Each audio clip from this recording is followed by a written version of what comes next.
Hello everyone. First of all sorry குட்டி break எடுத்ததுக்காக. Because exam season start ஆன உடனே எனக்கு கண்டினியூஸாக வந்து எக்ஸாம் வர ஸ்டார்ட் ஆயிடுச்சு. ஸோ என்னால் ஸ்டடீஸ் அண்ட் யூடியூப் ரெண்டையுமே வந்து பேலன்ஸ் பண்ண முடியலை. ஸோ இப்போதைக்கு கொஞ்சம் பிரேக் எடுத்துக்கலாம், நல்லா ஒரு 1 இயர் வந்து லேர்ன் பண்ணிவிட்டு அதுக்கப்புறம் அதில் கிடைச்ச எக்ஸ்பீரியன்ஸை வந்து உங்கள் கூட வந்து ஷேர் பண்ணிக்கலாம் அப்படின்றதுக்காக தான் இந்த பிரேக். ஸோ இந்த வீடியோ பர்டிகுலராக எதுக்கு அப்படின்னா, நான் எப்படி இந்த பேங்கிங் ஃபீல்டுக்குள்ளே வந்தேன், ஸோ இதுவரை 2023 to 24 நான் என்னென்ன எக்ஸாம்லாம் எழுதினேன், அதில் என்னோடய ஸ்கோர்ஸ், அதுக்கப்புறம் அதில் எனக்கு கிடைச்ச எக்ஸ்பீரியன்ஸ், ஸோ இது எல்லாமே வந்து உங்கள் கூட ஷேர் பண்ணிக்க போகிறேன் இந்த வீடியோவில். இப்போ அங்கே வீடியோக்குள்ளே போகலாம். என் பேர் முத்துலக்ஷ்மி. நான் 2022 வந்து பாஸ்ட் அவுட்டு. நான் ஸ்கூல் படிக்கும் போதே எனக்கு வந்து பேங்கிங் ஃபீல்டில் தான் போகணும் அப்படின்றது தான் ஆசை. நான் காலேஜ் முடித்தோன்னே என்ன பண்ணிட்டேன்னா, ஒரு அகாடமியில் போய் ஜாயின் பண்ணிட்டேன். அங்கே எப்படின்னா மேக்ஸிமம் ஒரு பேட்சுக்கு வந்து 100 ஸ்டூடெண்ட்ஸ்க்கு மேலே தான் இருப்பாங்க. ஸோ அந்த கூட்டத்துலேருந்து நம்ம லேர்ன் பண்ணி வர மாதிரி இருக்கும். ஸோ அது எனக்கு பர்சனலாக வந்து எனக்கு வந்து செட் ஆகலை. எதுவுமே என்னால் வந்து லேர்ன் பண்ண முடியாத மாதிரியே இருந்தது. ஸோ நான் 6 மந்த் அங்கேயே இருந்து எப்படியோ வந்து ஓட்டிட்டேன். ஸோ அதுக்கு மேலேயும் வந்து எந்த எக்ஸாமே எனக்கு கிளியரும் ஆகலை.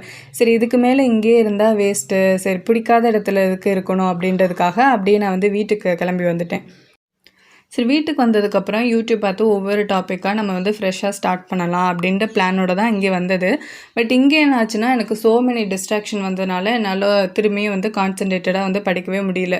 ஸோ இங்கேயும் படிக்க முடியல, ஆல்ரெடி இருந்ததையும் விட்டுட்டு வந்தாச்சு, ஒரு மாதிரி ரொம்ப டிப்ரெஸ்டாக ஆயிடுச்சு. ஸோ அதுக்கப்புறம் ஒரு கட்டத்தில் வந்து ரியலைஸ் பண்ணேன், இப்படியே போயிட்டு இருந்தால் நம்மளால் கண்டிப்பாக வந்து எதுலேயுமே வர முடியாது.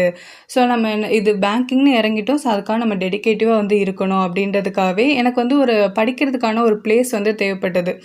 ஸோ நம்ம என்ன பண்ணலாம், ஒரு அகாடமியில் போய் இங்கே பக்கத்தில் பார்த்து ஜாயின் பண்ணிக்கலாம் அப்படின்னு நினச்சி தான் எனக்கு பக்கமாக இருக்க ஒரு அகாடமியில் போய் ஜாயின் பண்ணிட்டேன் அகைன்.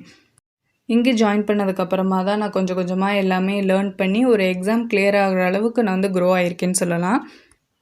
இவ்வளோ தான் என்னை பற்றின வந்துட்டு ஒரு குட்டி ஸ்டோரி. அடுத்ததான் நான் இந்த இயர் ஃபுல்லாக என்னென்ன எக்ஸாம்லாம் வந்து எழுதியிருக்கேன், அதில் எனக்கு கிடைச்ச எக்ஸ்பீரியன்ஸ், என்னுடைய மார்க்ஸு, ஸோ இதெல்லாமே உங்கள் கூட ஷேர் பண்ணிக்கிறேன். இந்த இயர் மொத்தமாகவே நான் வந்து 7 எக்ஸாம் வந்து எழுதியிருக்கேன். என்னோடய ஃபஸ்ட்டு எக்ஸாம் வந்து RRBPO. நம்மளுக்கு எப்போவுமே வந்து ஒரு 6 மந்த் கேப் விட்டதுக்கப்புறம் தான் அகெயின் வந்து எக்ஸாம் வர வந்து ஸ்டார்ட் ஆகும். ஸோ இது என்னோடய ஃபஸ்ட்டு எக்ஸாம்னால எனக்கு எக்ஸாம் சென்டர் போனோடனே ஒரு மாதிரி ஃபியர் ஆக ஆரம்பிச்சிருச்சு. என்னோடய அட்டெம்ப்ட் லெவலும் அதனால் என்ன ஆயிடுச்சுன்னா கம்மியாயிடுச்சு. என்னோடய அட்டெம்ப்ட் வந்து 39, என்னோடய ஸ்கோர் வந்து 38 பாயிண்ட் சம்திங். சரி, இது வந்து ஃபஸ்ட்டு எக்ஸாம் தானே, ஒன்றும் பிரச்சனை இல்லை, நெக்ஸ்ட்டு பார்த்துக்கலாம் அப்படின்ட்டு நான் அதை ரொம்ப கேர் பண்ணாமல் அடுத்த எக்ஸாமுக்கு வந்து ஹார்ட் ஒர்க் பண்ண ஸ்டார்ட் பண்ணிட்டேன். என்னுடைய நெக்ஸ்ட்டு எக்ஸாம் பார்த்திங்கன்னா RRB கிளர்க்கு தான். நான் சரி அதில் எப்படியாச்சும் நம்ம கிளியர் பண்ணிடணும் அப்படின்றதுக்காகவே நாங்கள் வந்து மேக்ஸிமம் வந்து ஒரு நாளைக்கு வந்து 4 டெஸ்ட்டு வந்து போட்டுருவோம்.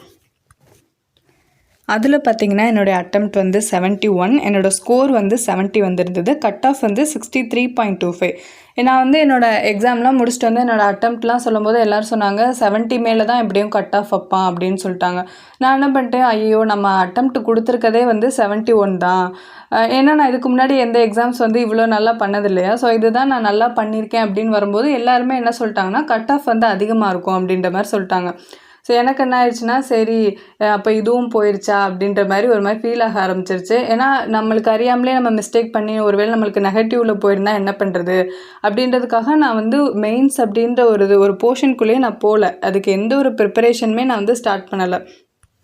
ரிசல்ட் வந்து அன்றைக்கி பார்த்தா எனக்கு வந்து கிளியர் ஆயிடுச்சு. ஸோ அப்போ தான் நான் ஃபீல் பண்ணி, ஐயோ யார் என்னமோ சொல்லிட்டு போகிறா, நம்ம வந்து அதை பார்த்துட்டு அதை கேட்டுட்டு நம்ம வந்து இப்படி ப்ரிப்பேர் பண்ணாமல் விட்டுட்டோம். ஸோ அதுக்கப்புறம் தான் நான் ரியலைஸ் பண்ண ஆரம்பித்தேன். ஸோ யார் என்ன சொன்னாலும் இருந்தோம், நம்மளோட பெஸ்ட்டை வந்து நம்ம கொடுத்துருக்கோம். அது கிளியர் ஆகுதோ இல்லையோ நம்ம வந்து மெயின்ஸுக்குன்னு வந்து ப்ரிப்பேர் பண்ண ஆரம்பிச்சிடணும். அது வந்து என்றைக்குமே வேஸ்ட்டாக போகாது, நம்மளோட ப்ரிப்பரேஷன் வந்து என்றைக்குமே கண்டிப்பாக வந்து வேஸ்ட்டாக போகாது. ஸோ நான் அப்போ தான் நான் அதை வந்து ரியலைஸ் பண்ணேனே. அதுக்கப்புறம் அந்த 10 டேஸில் வந்துட்டு ஏதோ என்னால் முடிஞ்ச எஃபோர்ட் கொடுத்து நான் மெயின்ஸ் போய் எழுதிட்டு வந்தேன். என்னோடய அட்டெம்ப்ட் பார்த்திங்கன்னா மெயின்ஸில் வந்து 113 என்னோடய அட்டெம்ப்ட்டு. எனக்கு வந்த ஸ்கோர் பார்த்திங்கன்னா 76. என்னுடைய அடுத்த எக்ஸாம் RRBPO, RRB கிளர்க்குக்கு அப்புறம் என்ன எக்ஸாம் அட்டன் பண்ணேன் அப்படின்னா IBBS கிளர்க்கு தான்.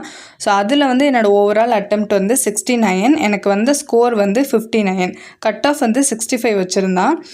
இதில் வந்து எனக்கு எந்த இதில் போயிடுச்சுன்னா இங்கிலீஷ் செக்ஷனில் வந்துட்டு எனக்கு மிஸ் ஆகிடுச்சு. IBBS கிளர்க்கும் எனக்கு வந்து கிளியர் ஆகலை. ஸோ அதுக்கப்புறம் 2 டைரக்ட் மெயின்ஸ் போய் அட்டன் பண்ணிட்டு வந்தேன். ஒன்று வந்து IDBIயோட அசிஸ்டன்ட் மேனேஜர், செகண்ட் ஒன் வந்து airport authority of India. So 2 எக்ஸாமே வந்துட்டு என்னோடய அட்டெம்ப்ட் கம்மி. நான் பெருசாக வந்துட்டு இதில் எனக்கு அவ்வளோலாம் ஹோப் கிடையாது. ஏன்னா நம்ம வந்து அந்த எக்ஸாம் அந்த டச்சிலே இருக்கணும், அதை விட்டுறக்கூடாது அப்படின்றதுக்காக தான் இந்த 2 எக்ஸாம் போய் எழுதிட்டு வந்தேன்.